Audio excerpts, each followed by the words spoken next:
Hello everyone, कैसे हैं आप सब। एक बार पुनः शिव कोचिंग क्लासेस पर स्वागत है। उम्मीद करता हूं आप सब अच्छे होंगे, मस्त होंगे, बेहतर होंगे। आप सभी की पढ़ाई बेहतर चल रही होगी। बच्चों, क्लास 12 फिजिक्स में चैप्टर 1 में आज हम जितने भी ऑब्जेक्टिव हो सकते हैं पूरे चैप्टर के हर एक टॉपिक से हमने सेलेक्ट करके लाया बच्चों, जो कि एग्जाम के लिए काफी महत्वपूर्ण है। चाहे आप किसी भी बोर्ड के लिए हैं, यदि आपके यहाँ ऑब्जेक्टिव क्वेश्चन पूछा जाता है तो ये आपके लिए हेल्पफुल होगा।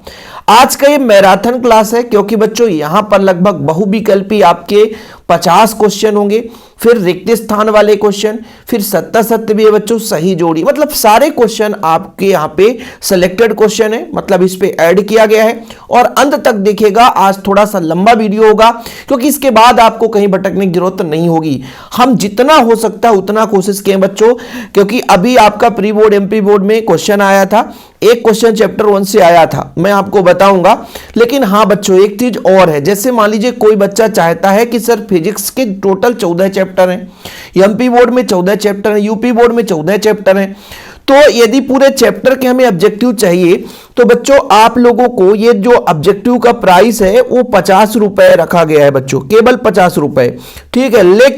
लेकिन बच्चों अभी मैं लगभग 5 दिन के लिए आप लोगों के लिए छूट दे दूंगा। क्यों? क्योंकि बच्चों मैं चाहता हूं कि मैक्सिमम बच्चों को लाभ मिल सके। तो बच्चों नोट्स तो 100 रुपए मिलते हैं, लेकिन ये 30 रुपए में 30 RS में आपको पूरे के पूरे आप एक बार ऑब्जेक्टिव क्वेश्चन इस चैप्टर का पूरा तैयार कर लेना। इसके बाद लगे कि सर ने इसमें मेहनत किया है, तब बच्चों आप लोग, ये हमारा नंबर है 9685299149। लेकिन हाँ बच्चों, एक लाइन में साफ साफ कहना चाहूंगा कि मात्र 30 रुपए के लिए बच्चों आप लोग मेरे लिए टाइम पास मत समझना, क्योंकि अपना पर्सनल नंबर दिया हूं। ऐसा नहीं कि मैं ऑल टाइम खाली रहता हूं, बच्चे नंबर पा करके क्या टाइम पास समझ लेते नहीं, सीधा ब्लॉक करूंगा, फिर चाहे आप मुझे फॉलो करना या नहीं करना। बच्चों आप लोग, बाकी यूट्यूब पे फ्री है, यूट्यूब पे फ्री रहेगा, कभी भी आपके पेड पैसे नहीं ली जाएगी यूट्यूब पे। कोई बच्चे यदि PDF चाहेगा कि पूरे के पूरे 14 चैप्टर मुझे सर चाहिए, तो फिजिक्स का कंप्लीट हो चुका है मात्र 30 रुपए में बच्चों। एक बच्चे का जिसको भी लेना है सीधा फोन पे से पेमेंट मारो और आप लोग स्क्रीनशॉट भेजो, पूरे के पूरे 14 चैप्टर आपके व्हाट्सएप में PDF मिल जाएंगे। चलिए शुरू करते हैं फटाफट। यहां पर बच्चों जितने भी क्वेश्चन है आप लोगों को सुपर फास्ट रिवीजन करना है। चलिए, विद्युत आवेशों के मध्य लगने वाले बलों से संबंधित नियम किसने दिया बच्चों? तो कूलाम के व्युत्क्रम बल का नियम है, तो ऑप्शन नंबर बी हो जाएगा। कूलाम का नियम क्या है? कि दो आवेशों के बीच लगने वाला आकर्षण या प्रतिकर्षण बल आवेश के परिमाण के गुणनफल के अनुक्रमानुपाती तथा बीच की दूरी के वर्ग के व्युत्क्रमानुपाती होता है बच्चों। रिवीजन भी करेंगे, लेकिन ऐसा क्वेश्चन देखते चलेंगे ताकि उससे यदि कोई और क्वेश्चन पूछे बच्चों तो आपसे बनना चाहिए। दूसरा क्वेश्चन है, R दूरी पर स्थित दो इलेक्ट्रॉनों के मध्य का बल। बच्चों R दूरी पर स्थित है। अब बल का फार्मूला है, कूलाम के नियम से ही है आपका। कूलाम का नियम क्या कहता है? F बच्चों बराबर 1/4πε0 है ना, Q1 Q2 बटा R²। अब बच्चों ये R ऊपर जाएगा तो R का पावर -2 हो जाएगा। तो कौन सा राइट आंसर दिख रहा है बच्चों? आपका D नंबर, R की पावर -2 के है ना समानुपाती होता है, या 1/R² के समानुपाती होता बच्चों। चलिए, यदि आवेशित कणों के मध्य की दूरी आधी कर दी जाए तो कणों के मध्य का बल क्या होगा बच्चों? अब वही फार्मूला फिर से बोला यह गया कि जो बल है बच्चों वो दूरी के वर्ग के व्युत्क्रमानुपाती है। आधी कर देंगे बच्चों तो 1/आधी मतलब 1/R का स्क्वायर, नहीं बच्चों एक प्रकार से R/2, आधी मतलब R/2। तो बच्चों 2 दूना 4, ऊपर 4 हो जाएगा, ऊपर 4 हो जाएगा, ठीक है। ये भाई आधी की बात, दुगनी की बात नहीं की गई, आधी की गई, मतलब R की जगह R/2, तो स्क्वायर करेंगे 2 दूना 4, तो 4 ऊपर 4 गुना कहां पे बच्चों? D नंबर, 4 गुना हो जाएगा D नंबर, ठीक है। इसका आंसर भी लास्ट में रहेगा, जो PDF लेंगे तो परेशान मत होना कि आंसर कहां रहेगा बच्चों, है ना। विद्युत आवेश के एक समान गति से उत्पन्न होता है। विद्युत आवेश के एक समान गति हो रहा बच्चों, तो वैद्युत क्षेत्र और चुंबकीय क्षेत्र दोनों उत्पन्न होते हैं। यदि इलेक्ट्रॉन का प्रारंभिक वेग विद्युत क्षेत्र की दिशा में भिन्न रहता है तो उसकी गति का पथ कैसा होगा? बात बताना बच्चों। यदि इलेक्ट्रॉन का प्रारंभिक वेग विद्युत क्षेत्र की दिशा से भिन्न रहता है, यानी विद्युत क्षेत्र की दिशा में नहीं रहता है, तो फिर उसका जो गति का पथ बच्चों परवलय के आकार का होगा। ऑप्शन नंबर D होगा।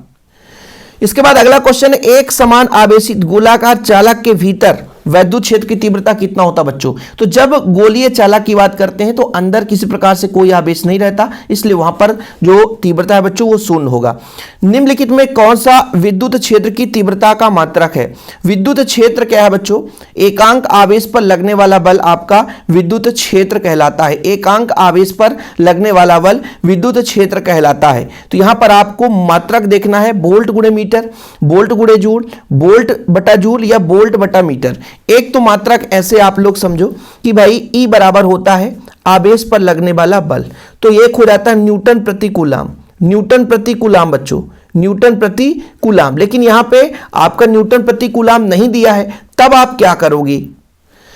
तब आप बच्चों विभव प्रवणता से एक फार्मूला देखेंगे, E बराबर dV अपान dr होता है। E बराबर dV अपान dr, तो V का क्या हो जाएगा बच्चों? इसका V यानी आपका विभवांतर है, तो V का हो जाएगा वोल्ट, क्या हो जाएगा? वोल्ट। और R का बच्चों मीटर, तो वोल्ट पर मीटर। तो कहीं पे आपको दिख रहा है, हाँ वोल्ट पर मीटर, चलो कोई दिक्कत नहीं है। तो दो तरीके से आपको सब कुछ माइंड में फिट रहना चाहिए कि एक नहीं तो दूसरे तरीके से। वैद्युत क्षेत्र के विरुद्ध जब आवेश को गति कराई जाती है, बताओ, तो इसका चार ऑप्शन है। वैद्युत क्षेत्र के द्वारा कार्य संपन्न होगा, वाह बल के द्वारा कार्य संपन्न होगा या उपयोग होगा, वैद्युत क्षेत्र घट जाएगा, कमी आएगी, या निकाय की ऊर्जा में कमी आएगी। बताना बच्चों, जब हम किसी विद्युत क्षेत्र के विरोध में आवेश को ले जाएंगे बच्चों, तो हमको बाहर से बल देना पड़ेगा, ठीक है, तो वाह बल के द्वारा ऊर्जा का उपयोग होगा। अगला नंबर चलते हैं बच्चों, एक समान आवेशित गोलाकार कोश के भीतर वैद्युत क्षेत्र की तीव्रता कितनी होगी? कोश के अंदर की बात की जा रही है। जब भी चालक के अंदर की बात की जाए तो अंदर विद्युत क्षेत्र रेखाएं बिल्कुल नहीं होती है, तो शून्य हो जाती है बच्चों। एक साबुन के बुलबुले को ऋण आवेश दिया जा गया तो उसकी त्रिज्या क्या हो जाती है? ऋण आवेश देने पर उसकी त्रिज्या में क्या परिवर्तन होगी बच्चों? साबुन के बुलबुले को ऋण आवेश देने से उसकी त्रिज्या में वृद्धि हो जाएगी। क्या हो जाएगी बच्चों? वृद्धि, यानी ऑप्शन नंबर बी हो जाएगा। अगला क्वेश्चन है, दो आवेश एक दूसरे से कुछ ही दूरी पर स्थित हैं, यदि दोनों के मध्य कांच का प्लेट रखी जाती है, यानी कांच का प्लेट रख दें, तो दोनों के बीच बल का क्या परिवर्तन होगा? आपको बताना है, शून्य हो जाएगा, बढ़ जाएगा, घट जाएगा या परिवर्तित रहेगा। भाई यहां पर बोला गया दो आवेश हैं, है ना, कुछ दूरी पर रखे हैं, कांच का प्लेट रखेंगे तो बल का मान कम हो जाएगा, तो ऑप्शन नंबर सी हो जाएगा राइट आंसर। ठीक है, किसी पिंड को ऋणावेशित किया जाता है, तो ऋणावेशित करना, कोई पिंड कैसे ऋणावेशित होता है? इलेक्ट्रॉन लेने पर कि देने पर। जब कोई इलेक्ट्रॉन दे देता है, त्यागता है, तो उस पर धनावेश आता है। यदि उस पर उसने इलेक्ट्रॉन ग्रहण कर लिया तो उस पर बच्चों ऋणावेश आता है ना। तो यहां पर क्या बोला, किसी पिंड को ऋणावेशित किया जा सकता है, कैसे? जब उसको हम इलेक्ट्रॉन देंगे तो वो ऋणावेशित हो जाएगा। यदि बच्चों उसको मान लीजिए उससे इलेक्ट्रॉन ले लिया जाए तो वो धनावेशित हो जाएगा।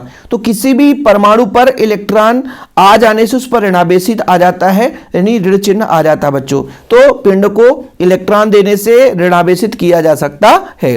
किसी वस्तु का न्यूनतम आवेश हो सकता है, कितना होता है बच्चों? न्यूनतम आवेश। ठीक है, एक इलेक्ट्रॉन पर कुल कितना आवेश होता है, वही आपका न्यूनतम आवेश होगा बच्चों। 1.6 × 10⁻⁻19 कूलाम, याद कर लेना, 1.6 × 10⁻⁻19 कूलाम। इसके बाद बच्चों, जब कांच की एक क्षण को रेशम से रगड़ा जाता है तो वह धनावेशित हो जाता है। क्यों? क्योंकि वो इलेक्ट्रॉन त्याग चुका होता है ना। कहने का मतलब बच्चों, वो दूसरे को अपना इलेक्ट्रॉन दे देता है, इस कारण से वो क्या हो जाता है, उस पर धनावेश आ जाते हैं। तो कांच के एक क्षण को रेशम से रगड़ा जाता है, धनावेशित हो जाता है, क्योंकि उससे इलेक्ट्रॉन हटाए जाते हैं। इलेक्ट्रॉन उससे बच्चों देखो भाई, जिस पर धनावेश आएगा उसे इलेक्ट्रॉन हम नहीं दे सकते। बोला है प्रोटॉन हटाए जाते, प्रोटॉन दिया जाता है, उसे इलेक्ट्रॉन दे दिया गया, या उससे इलेक्ट्रॉन, तो उससे इलेक्ट्रॉन हट गया, जिससे इलेक्ट्रॉन हटा है, कमी हुई, इसी पर धनावेश आता है। धातु के गोले को धनावेशित किया जाता है तो उसका द्रव्यमान क्या होगा? धनावेशित किया जाता है मतलब बच्चों इलेक्ट्रॉन की कमी होगी। कोई धातु धनावेशित हो रहा है, धनावेशित का मतलब इलेक्ट्रॉन किसी को दे दिया है, तो द्रव्यमान में क्या आएगी? कमी आएगी, सिंपल है। तो option number B right answer. अगला प्रश्न है बच्चों, प्रति एकांक आवेश q वाले अनंत लंबी नली उसकी अक्ष से r दूरी पर, है ना, वैद्युत क्षेत्र की तीव्रता कितनी होती है? ये जो क्वेश्चन है बच्चों, गाउस के प्रमेय का अनुप्रयोग है, और उसके लिए आप लोगों ने फार्मूला पढ़ा होगा, E बराबर लैम्बडा 2πε0 r। तो बच्चों यहाँ पे जो E है वो समानुपाती 1/r के। तो बच्चों यहाँ पर r के व्युत्क्रम है ना, r के व्युत्क्रम है, तो ऑप्शन नंबर सी हो जाएगा बच्चों। किसी आवेश q के कारण उससे r दूरी पर वैद्युत क्षेत्र की तीव्रता। अब यहां पर बोला बच्चों बिंदु आवेश के कारण, बिंदु आवेश के कारण r दूरी पर तीव्रता कितना होता है? कोई बच्चा बताएगा इसका किसके समानुपाती होगा? आर स्क्वायर के अनुक्रमानुपाती, आर स्क्वायर के व्युत्क्रमानुपाती, आर पर निर्भर नहीं करता और आर के अनुक्रमण। भैया आर पर निर्भर नहीं करता तो यहां पर दिया ही नहीं रहता। तो इस बार ये आपके अनंत लंबाई के कारण तीव्रता थी बच्चों, लेकिन बिंदु आवेश के कारण जो तीव्रता होती है वो आर स्क्वायर के व्युत्क्रमानुपाती होती है। ठीक है, चलिए ताप के बढ़ाने पर परावैद्युत स्थिरांक का मान क्या होता है बच्चों? ताप के बढ़ाने पर परावैद्युत स्थिरांक का मान घट जाता है। वैद्युत बल रेखाएं हमेशा समांतर होती है, कभी आपस में एक दूसरे को नहीं काटती, हमेशा एक दूसरे की लंबवत होती है। धनात्मक आवेश पर समाप्त होती है, धनात्मक आवेश पर समाप्त होती नहीं है।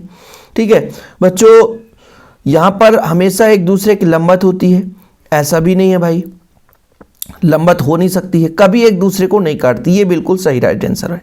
तो ऑप्शन नंबर क्या हो जाएगा बच्चों? B number. ठीक है, विद्युत क्षेत्र की तीव्रता देखो, वहां पर आपका वोल्ट प्रति मीटर था, यहाँ पर न्यूटन प्रति कूलाम हो जाएगा। 2 है ना। देखो क्वेश्चन कैसे भी घुमा सकता है, फिर आप लोग कह नहीं सकते ना कि सर आपने नहीं पढ़ाया। इसलिए जितने भी तरीके से क्वेश्चन बन सकते हैं ना, सारे क्वेश्चन मैंने ऐड किया है इसमें, ताकि आपको भटकने की जरूरत नहीं पड़ेगी बच्चों। इतना तैयार कर लो भाई। अब एमपी बोर्ड मान लीजिए जेईई नीट का क्वेश्चन लिया है तो फिर अलग मैटर है, वो तो फिर अलग ही मैटर हो जाता है। 1 कूलाम आवेश में इलेक्ट्रॉन की संख्या का मान कितना होता है? 1 कूलाम, इस पर 1 कूलाम आवेश पर इलेक्ट्रॉन की संख्या पूछी गई है। नहीं, कुछ बच्चे बोलते हैं कि 1.6 × 10⁻⁻⁹ तुक्का मार देते हैं, जबकि यहाँ पर 6.25 × 10⁻18 होगा। इलेक्ट्रॉन की संख्या पूछी गई है ना बच्चों। ठीक है, चलिए तो ऑप्शन नंबर बी होगा ना 21 नंबर का, नहीं तो परेशान हो जाओ आप। जब किसी द्विध्रुव P को समरूप विद्युत क्षेत्र E में रखा जाता है तो अधिकतम बलाघूर्ण का मान कितना होगा बच्चों? इसमें बताना है आपको अधिकतम बलाघूर्ण का मान कब होगा। तो देखो बच्चों, साइन थीटा होता है, जब आप बलाघूर्ण निकालोगे साइन थीटा तो साइन 90 का मान 1 होता है, बाकी 180 का मान 0 हो जाएगा। इनका मान कम होगा, सबसे अधिकतम मान किस डिग्री पर होगा? साइन का जो मान है 90 डिग्री रखने पर सबसे अधिकतम होगा, तो बलाघूर्ण भी अधिकतम होगा। टाउ बराबर mb sin थीटा आपने पढ़ा ही है, टाउ बराबर mb sin थीटा, यही तो होता है ना बलाघूर्ण। तो आपका 90 डिग्री हो जाएगा। 22 नंबर का ऑप्शन नंबर ये। भाई थोड़ा समय लगेगा, समय देना पड़ेगा आज, इसीलिए थोड़ा सा हम समय लेके क्लास लेकर आए बच्चों, ताकि आप लोगों को बेहतर तैयारी किया जा सके। यदि एक गोली चाला किसी बंद पृष्ठ से बाहर निकलता हुआ है तो पृष्ठ से निर्गत कुल फ्लक्स, गास का प्रमेय है ना, आवेश का 1/ε0 गुना होता है। ठीक है बच्चों, 23 नंबर का बताओ। तो पृष्ठ के द्वारा घेरा गया आवेश बच्चों, ठीक है, और 1/ε0। तो ये ऑप्शन नंबर फर्स्ट हो जाएगा। हम ज़्यादा टाइम नहीं लेंगे कि हम 4 ऑप्शन पढ़ें फिर बताएं कौन है। भाई सुपर फास्ट एग्जाम पास में है।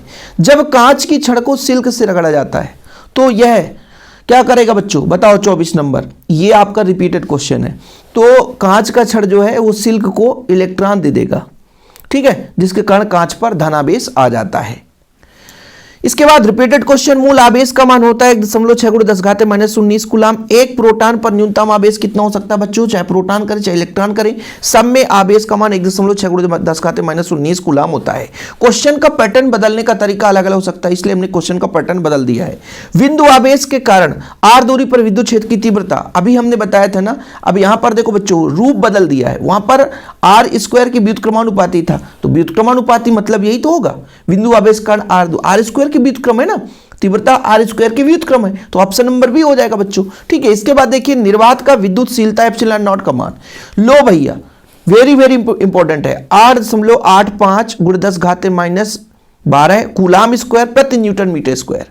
कूलाम स्क्वायर प्रति न्यूटन मीटर स्क्वायर। यहां पर आपको मात्रक पर विशेष ध्यान रखना है। ε0 का मात्रक है कूलाम स्क्वायर प्रति न्यूटन मीटर स्क्वायर। 8.85 × 10⁻12 है कूलाम स्क्वायर प्रति न्यूटन मीटर स्क्वायर।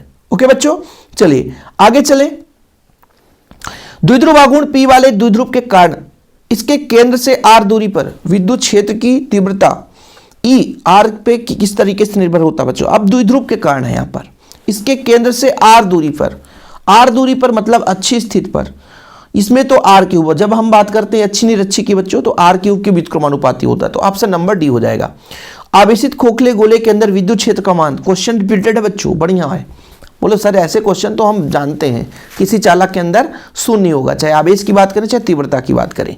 धातु का परावैद्युतांक कितना होता है? धातु का परावैद्युतांक बच्चों अनंत होता है। धातु का परावैद्युतांक कितना होता है? अनंत होता है। कितना होता है बच्चों? अनंत होता है। अगला, वायु में स्थित एकांक धनावेश से निकलने वाला कुल वैद्युत फ्लक्स। वायु में एकांक धनावेश मतलब आवेश का मान इकाई हो जाए, बाकी बंद पृष्ठ के लिए Q1 अपन एप्सिलॉन नॉट होता है बच्चों, तो आवेश का मान 1 रख देंगे तो 1 बटे एप्सिलॉन नॉट हो जाएगा। तो ऑप्शन नंबर कौन सा हो जाएगा आपका? 32 का ऑप्शन नंबर बी हो जाएगा। वैद्युत द्विध्रुव आघूर्ण कूलाम मीटर हो जाएगा, इसका क्या हो जाएगा बच्चों? Coulomb metre. P बराबर आपका हो जाता है द्विध्रुव के बीच की लंबाई और आवेश का गुणनफल, तो आवेश हो जाएगा कूलाम, बीच की लंबाई मीटर, तो कूलाम मीटर हो जाएगा बच्चों। ठीक है, चलिए, ई तीव्रता वाले विद्युत क्षेत्र में Q रखने पर उस पर बल का मान बच्चों आवेश पर लगने वाला बल विद्युत क्षेत्र की तीव्रता कहलाता है, तो बल बराबर हो जाएगा F बराबर QE। Option number C. वायु का परवैद्युतांक कितना? धातु का परवैद्युतांक अनंत और वायु को परवैद्युतांक 1। ठीक है, कितना होता है? 1 होता है। आवेश का पृष्ठ घनत्व किसके बराबर होगा? एकांक क्षेत्रफल पर उपस्थित आवेश की मात्रा, तो आवेश बटा क्षेत्रफल के बराबर होगा। भाई पृष्ठीय घनत्व तो बोला है ना, रेखीय घनत्व तो नहीं बोला है, पृष्ठीय घनत्व तो बोला बच्चों, तो आवेश बटा क्षेत्रफल हो जाएगा। क्या हो जाएगा? आवेश बटा क्षेत्रफल हो जाएगा। अगला प्रश्न है, किसी माध्यम की अपेक्षिक परवैद्युतांक ER का मान क्या है बच्चों? ER बराबर होता है E बटा एप्सिलॉन नॉट, आपका 37 नंबर हो जाएगा बच्चों, ए नंबर हो जाएगा।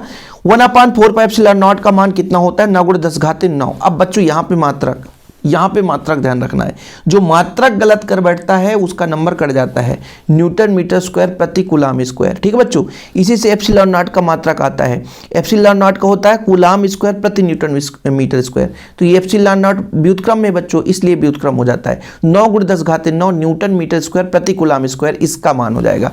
एप्सिलॉन नॉट का मात्रक बच्चों, एप्सिलॉन नॉट का मात्रक बताओ। देखो ऐसे क्वेश्चन FM इनवर्स हो जाएगा बच्चों। ठीक है, ये हो जाता है। जब किसी वस्तु को आवेशित किया जाता है तो उसका द्रव्यमान क्या होगा? आवेशित करेंगे बच्चों, तो इस पर आपका धनावेश या ऋणावेश होना चाहिए, है ना। तो घट भी सकता, भाई आवेशित का मतलब है, हम यहाँ पे नहीं लिखे हैं धन या ऋण, तो भाई घट भी सकता है और बढ़ भी सकता है, इसलिए ऑप्शन नंबर डी हो जाएगा। इसके बाद बच्चों, एक आवेशित चालक की सतह के किसी बिंदु पर विद्युत क्षेत्र की तीव्रता कितनी होती है? सतह पर बात की जा रही है।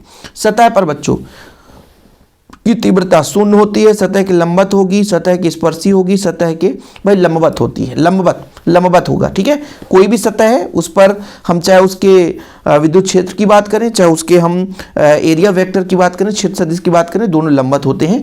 साबुन के बुलबुले को जब आवेशित किया जाता है तो क्वेश्चन रिपीटेड है, बार बार हम वही बात नहीं करेंगे। चलिए, एक स्थिर आवेश उत्पन्न कर सकता है बच्चों, विद्युत चुंबकीय क्षेत्र दोनों करता है। परवैद्युतांक एप्सिलॉन नॉट का मान आपको बताना है। ठीक है बच्चों, तो एप्सिलॉन नॉट का मान हो जाएगा 8.85, है ना, 10⁻12 फैराड मीटर इनवर्स हो जाएगा बच्चों। ठीक है, रेखीय आवेश घनत्व का हो जाएगा, रेखीय आवेश का एकांक लंबाई पर आवेश की मात्रा, तो कूलाम प्रति मीटर हो जाएगा। निर्वात में विद्युतशीलता का मात्रक न्यूटन मीटर स्क्वायर प्रति कूलाम स्क्वायर होगा कि नहीं होगा? नहीं, कूलाम स्क्वायर प्रति newton metre square, coulomb square प्रति न्यूटन मीटर स्क्वायर। 46 नंबर का बच्चों आपका डी नंबर हो जाएगा। वैद्युत बल रेखाएं कैसे चलते हैं बच्चों? आपको बताना है। वैद्युत बल रेखाएं धनावेश से ऋणावेश की ओर चलती हैं, और विद्युत क्षेत्र की तीव्रता का बीमा बताना है आपको, विद्युत क्षेत्र की तीव्रता का बीमा बताना बच्चों। तो ml टी की पावर -3 1 पावर -1, याद रखना, ml टी की पावर -3 1 पावर -1।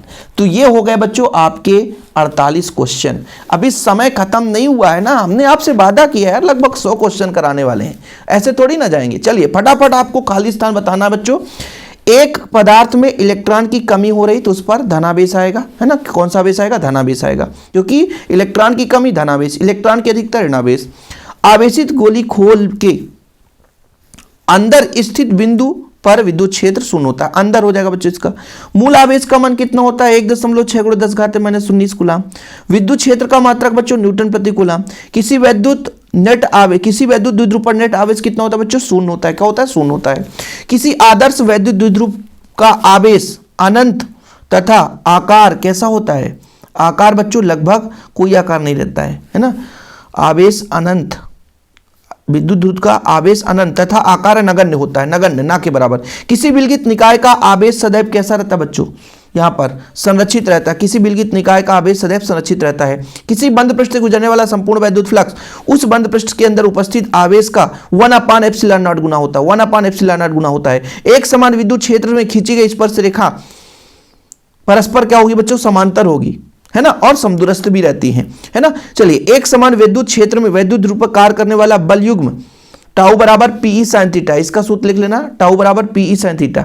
अच्छा, मैंने वहां पर बल युग्म एम बी साइन थीटा बता दिया, वो तो चुंबकीय गुण हो गया था सर, क्षमा प्रार्थी हूं बच्चों, वहां पर आपका एम बी साइन थीटा चुंबकीय आघूर्ण हो गया, यहां पर टाउ बराबर पीई साइन थीटा होगा, क्योंकि बच्चों यहां पर वैद्युत ध्रुव पर आघूर्ण है, बलयुग्म आघूर्ण की बात की जा रही है, और टाउ बराबर एम बी साइन थीटा मतलब वो चुंबकीय आघूर्ण की बात की जा रही है।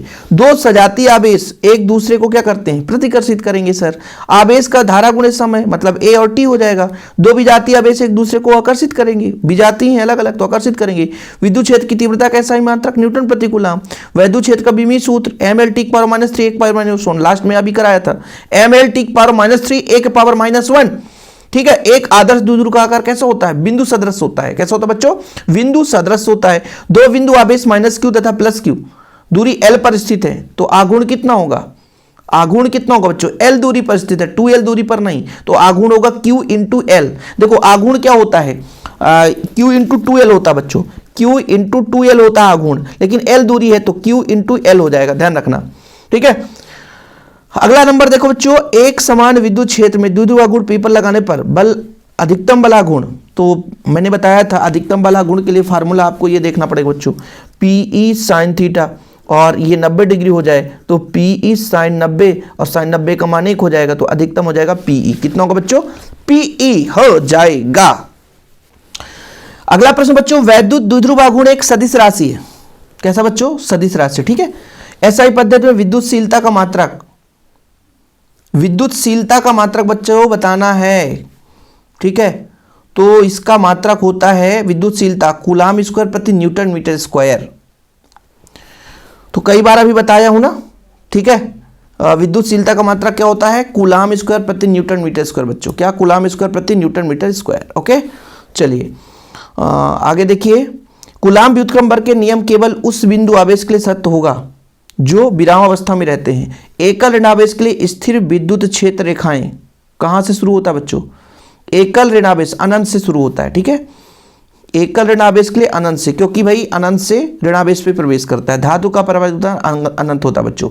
दो विद्युत द्विध्रुवों के बीच की दूरी 2 गुना कर देने पर उसके बीच आकर्षण प्रतिकर्षण बल का मान कितना हो जाएगा, दूरी 2 गुनी करने पर, अभी हमने आपको बताया था, क्या बोला है बच्चों, 2 गुनी, यदि दो विद्युत द्विध्रुव के बीच की दूरी 2 गुनी कर दें तो भाई 2 गुनी करेंगे तो भाई कितना होगा, 1/, देखो यहां पर हम आपको बताते हैं, 2 ध्रुव है बच्चों, ये F बराबर कितना होता है 1/4πε0 Q1 Q2/r²। बीच की दूरी 2 गुनी कर दें, 2 गुनी कर दें बच्चों, यानी 2r का स्क्वायर कर दें, तो 1/2r का स्क्वायर करेंगे, है ना, तो कितना हो जाएगा, 2 दूना 4, यानी 4 यहाँ पे 1/4 गुना हो जाएगा। तो आंसर कितना होगा बच्चों, 1/4 गुना हो जाएगा, ठीक है, 1/4 गुना हो जाएगा। और इसके बाद आपका है, इस क्वेश्चन को छोड़ दो बच्चों, एक कूलाम आवेश में इलेक्ट्रॉन की संख्या कितनी होती है, तो एक कूलाम आवेश में अपने इस क्वेश्चन को पढ़ लिया है, 6.25 × 10⁻18 होता है बच्चों। एक ऋणावेश के लिए स्थिर वैद्युत क्षेत्र रेखाएं कहाँ से, अनंत से, चाहे ऋणावेश हो बच्चों चाहे धनावेश, मतलब शुरुआत की बात करते हैं जब ऋणावेश की बच्चों, यहाँ पर हम थोड़ा सा देख लेते हैं। ऋणावेश पर यहाँ पर विद्युत क्षेत्र रेखाएं अंदर की ओर आती हैं, तो इस तरीके से विद्युत क्षेत्र रेखाएं आएंगी, लेकिन धनावेश बच्चों अनंत पर समाप्त होती हैं, अनंत पर समाप्त होती हैं, ये आपको याद रखना है, ठीक है। तो रिक्त स्थान वाले क्वेश्चन, ठीक है, इसमें बच्चों 1/4 गुना हो जाएगा। फिर से देख लेना, दो विद्युत द्विध्रुवों के बीच की दूरी दुगनी कर देने पर उसके मध्य आकर्षण प्रतिकर्षण बल, ठीक बच्चों, दुगनी बोली गई है। यदि हम मान लीजिए तिगुनी कर देते बच्चों तो 1/9 गुना हो जाता, फिर यदि 4 गुनी कर देते तो 1/16 गुना हो जाता, वो तो आप देख सकते हैं फार्मूले के आधार पर। सत्य वाले क्वेश्चन आपको बताना है, फटाफट करना है बच्चों, रिवीजन सुपर फास्ट। तो सत्य में बच्चों पहला क्वेश्चन है, आवेशित खोखले गोले के अंदर विद्युत क्षेत्र शून्य होता है, बिल्कुल सत्य है। आवेश के क्वांटमीकरण का कारण इलेक्ट्रॉनों का पूर्ण संख्या में स्थानांतरित होना, बिल्कुल सत्य है। कूलाम का न्यूटन के गति के तृतीय नियम के अनुकूल नहीं है, ये भाई कूलाम का जो नियम है न्यूटन के गति के तृतीय नियम के अनुकूल नहीं है, ये गलत है। है ना, प्रत्येक क्रिया के बराबर विपरीत प्रतिक्रिया होगा बच्चों, जितना प्लस माइनस को उतना माइनस प्लस को आकर्षित करेगा। ठीक है, तो ये आपका सत्य हो जाएगा। दो विद्युत क्षेत्र रेखाएं एक दूसरे को काटती हैं बच्चों, ये भी आपका सत्य हो जाएगा। एक समान विद्युत क्षेत्र में खींची गई रेखाएं परस्पर समांतर समदूरस्थ होती हैं, बिल्कुल सही है। वैद्युत द्विध्रुव आघूर्ण की दिशा धन से ऋणावेश होती है। आघूर्ण की दिशा पूछी गई बच्चों, आघूर्ण की दिशा, ये आपका सत्य हो जाएगा। आघूर्ण की दिशा धन से ऋण की ओर नहीं रहती है। ठीक है, ठीक है, केवल विद्युत क्षेत्र रेखाओं की दिशा धन से ऋण की ओर होती है। धातु का परावैद्युतांक अनंत है, बिल्कुल सत्य है। किसी चालक के अंदर विद्युत क्षेत्र रेखाएं नहीं गुजरती, ये भी सही है। यदि किसी विद्युत उपकरण को विद्युत क्षेत्र से बचाना चाहते हैं तो उसे खोखले चालक से ढक देना चाहिए, बिल्कुल सही है, क्योंकि अंदर आवेश नहीं जाता है। कूलाम का व्युत्क्रम वर्ग का नियम गतिमान आवेश के लिए सत्य है, नहीं, स्थिर आवेश के लिए सत्य है, इसलिए असत्य हो जाएगा। विद्युत क्षेत्र की दिशा धनावेश ऋणावेश की ओर होती है बच्चों, ये आपका सत्य है। विद्युत क्षेत्र रेखाएं खुला वक्र बनाती है, ये भी आपका सत्य है। ठीक है, ये क्वेश्चन आया था, देखो प्री बोर्ड में 2 क्वेश्चन आए थे ये मेरे ऑब्जेक्टिव से। विद्युत क्षेत्र की तीव्रता का मात्रा कूलाम है बच्चों, नहीं, कूलाम प्रति मीटर हो, यह असत्य हो जाएगा। आवेशित चादर के समीप विद्युत क्षेत्र की तीव्रता एक समान रहती है, तो ये आपका सही है। ठीक है, चलिए इसके बाद बच्चों आगे देखते हैं। एक समान विद्युत क्षेत्र में खींची गई विद्युत क्षेत्र रेखाएं परस्पर लंबवत होती हैं। एक समान की बात की जा रही है, एक समान विद्युत क्षेत्र में खींची गई रेखा परस्पर लंबवत होती हैं, तो ये बच्चों आपका गलत है। यदि पृष्ठ विद्युत क्षेत्र के समांतर है तो उससे गुजरने वाला वैद्युत फ्लक्स का मान 0 होगा, ये आपका सही है। ठीक है, समानांतर की बात करते हैं 0 डिग्री पर। ठीक, चलिए यदि पृष्ठ क्षेत्र के लंबवत है तो उससे गुजरने वाला फ्लक्स का मान न्यूनतम होगा। लंबवत पर बच्चों हमेशा अधिकतम होता है। ठीक है, लंबवत पर अधिकतम होता है, पृष्ठ के विद्युत क्षेत्र रेखाएं लंबवत गुजरेंगी तो अधिकतम होगा, इसलिए आपका गलत है। यानी 16 नंबर सत्य है, 17 नंबर असत्य है। मूल आवेश का मान इतना होता है, बिल्कुल सही है। धातु का परावैद्युतांक अनंत होता है बच्चों, 0 नहीं, इसलिए असत्य है। एक विद्युत क्षेत्र का कुल आवेश 0 होता है, हाँ, कुल आवेश नियत रहता है, तो कुल आवेश की बात की जा रही है बच्चों। विद्युत द्विध्रुव में कुल आवेश 1 प्लस 1 माइनस, तो कुल आवेश 0 बिल्कुल सही है। कुल आवेश की बात की जा रही है तो कुल आवेश यानी टोटल नेट यानी बात करें तो 0 ही होगा। इसके बाद आप लोग सही जोड़ी आप लोग वैसे भी बता सकते हो। देखो बच्चों, आप लोग यहाँ से देखो, जैसे मान लीजिए मैं आपको लास्ट में ये बताना चाहता हूँ कि कोई ऑब्जेक्टिव आपका रिपीटेड है, आंसर में थोड़ा सा यदि इधर उधर मिसमैच है बच्चों, एक आध क्वेश्चन हो सकता है, क्योंकि जैसे आंसर बन जाता है फिर उसको मैं करेक्शन करता हूँ लेकिन उसकी PDF बन जाती है, तो ध्यान रखना वो क्वेश्चन रिपीट होता है, वो क्वेश्चन यहाँ पे रिपीट होगा। तो मैं वीडियो में तो पूरा सही बताता हूँ, ऐसा नहीं, वीडियो में पूरा सही रहेगा, लेकिन यदि मान लीजिए वहाँ पर यदि जैसे मान लीजिए कूलाम स्क्वायर प्रति न्यूटन मीटर स्क्वायर होना चाहिए, इसका मात्रक है कूलाम स्क्वायर प्रति न्यूटन मीटर स्क्वायर, ये बच्चों आपका विद्युतशीलता का मात्रक है, समझ में आया ना, एप्सिलॉन नॉट का मात्रक हो गया। आवेश का मात्रक बच्चों कूलाम है, एप्सिलॉन नॉट का मात्रक कूलाम स्क्वायर प्रति न्यूटन मीटर स्क्वायर हो गया। अब कुछ जगह एक में आंसर मिलेगा आपको PDF में, जब तो कूलाम बस मिलेगा, तो वो आपको सुधारना है। ठीक है, विद्युत क्षेत्र का मात्रक क्या होगा बच्चों, न्यूटन प्रति कूलाम हो जाएगा। वैद्युत द्विध्रुव आघूर्ण का मात्रक क्या होगा, ठीक है बच्चों, आप पढ़ो PE है ना, तो P का हो जाएगा कूलाम मीटर और बच्चों E का कूलाम प्रति मीटर, तो कितना हो जाएगा। वैद्युत फ्लक्स का पहले आप देख लो,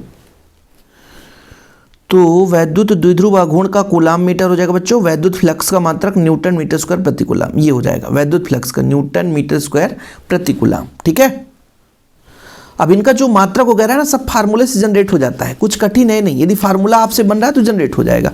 हम यहाँ पर सुपर फास्ट कर रहे हैं इसलिए ज़्यादा टाइम लॉस नहीं कर रहे हैं। कूलाम बल बच्चों, कूलाम बल क्या हो जाएगा, ये हो जाएगा B नंबर, विद्युत क्षेत्र आवेश पर लगने वाला बल। द्विध्रुव आघूर्ण, आघूर्ण की बात की जा रही है, वैद्युत फ्लक्स हो जाएगा Q/ε0 हो जाएगा बच्चों। ठीक है, और फिर आपका यहाँ पर विद्युत क्षेत्र में द्विध्रुव पर टाउ बल आघूर्ण, तो टाउ बराबर P sin थीटा, द्विध्रुव आघूर्ण 2QL। चलो कोई बात नहीं है, यहाँ पर देखो, यहाँ पर आप लोगों को होमवर्क स्क्रीनशॉट ले लो, होमवर्क है आप लोगों के लिए। ठीक है बच्चों, और इसमें आज इतना कर लिए, और PDF में 10-15 क्वेश्चन फिर से रिपीटेड क्वेश्चन है, तो मतलब एक बार 2 बार जब पढ़ोगे तो मान लीजिए कोई क्वेश्चन यदि मिस प्रिंट भी है बच्चों, तो आपको समझ में आ जाएगा कि यहाँ पे गलतियाँ हैं। फिर आप नंबर लेके रखोगे, स्क्रीनशॉट भेज देना, मैं आपको बता दूंगा जिसमें जो डाउट रहेगा। बाकी जिन बच्चों को नोट्स लेना है ना, पूरा पीडीएफ नोट्स, केवल ऑब्जेक्टिव की बात कर रहा हूँ, मात्र ऑब्जेक्टिव की बात कर रहा हूँ, तो ऑब्जेक्टिव ले सकते हैं बच्चों, ठीक है। और बाकी यदि आप चाहोगे कि पूरा नोट्स चाहिए तो मैं आपको, देखो बच्चों, मैं आपको लास्ट में बता देता हूँ कि 100 रुपये में नोट्स है। क्या बच्चों? नोट्स, 100 रुपये में नोट्स। लेकिन जो बच्चे अब लेंगे ना नोट्स, तो उनको objective free, objective free, objective free. जिन बच्चों को नोट्स लेना है वो फिजिक्स का नोट्स लें, उनको ऑब्जेक्टिव फ्री, ठीक है बच्चों। चलिए, बाकी जिसको केवल ऑब्जेक्टिव लेना है तो मात्र 30 रुपये। वीडियो पसंद आए तो लाइक करके शेयर करिएगा। जय हिंद, वंदे मातरम।